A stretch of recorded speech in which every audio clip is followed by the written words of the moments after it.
दिन पहले जो एक नोटिस आ जाता है मुंबई का घर को लेकर, आपके आवास को लेकर, इस पर क्या कहेंगे आप? चलिए, बड़ी शिद्दत से उस घर को बनाया हूँ मैं, खून पसीना एक करके बनाया हूँ। अगर भगवान को यही मंजूर है तो उसके लिए क्या बोल सकता हूँ। खेसारी लाल का घर टूट गया, इस वजह से मुझे इतना एतराज नहीं हो रहा है। भारत में ऐसी चीजें होगी मैंने कभी सोचा नहीं था। खेसारी लाल कुछ दिन पहले कहते हैं कि भाई मैं जिस चीज में घुसा हूं, एक ना एक दिन मुझे इस चीज को भुगतना पड़ेगा। यानी हो सकता है मेरे घर पे ईडी सीबीआई का छापा पड़ जाए या कोई ना कोई प्रॉब्लम मेरे साथ होगी।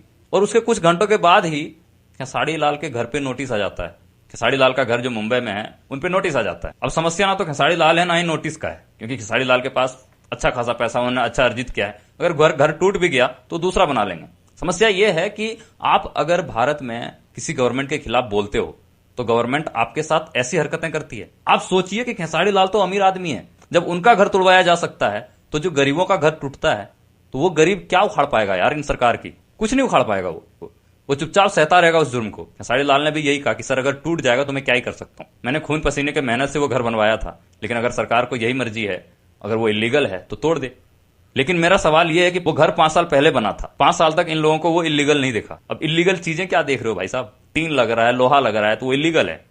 आप बोलते हैं ना भाई गलत जमीन पे घर बना हुआ है, 4-5 फ्लोर एक्स्ट्रा आपने बना दिया तो वो इलीगल है, ये समझ में आता है। ये चीजें सच में गलत नहीं है। अगर नगर पालिका इस पे काम कर रही है तो गलत नहीं कर रही है। वो अगर देखो तो रूल के हिसाब से वो सही काम कर रही है। लेकिन बिहार इलेक्शन में जब खेसारी लाल खड़ा होता है उसके बाद ही ये चीज करना था।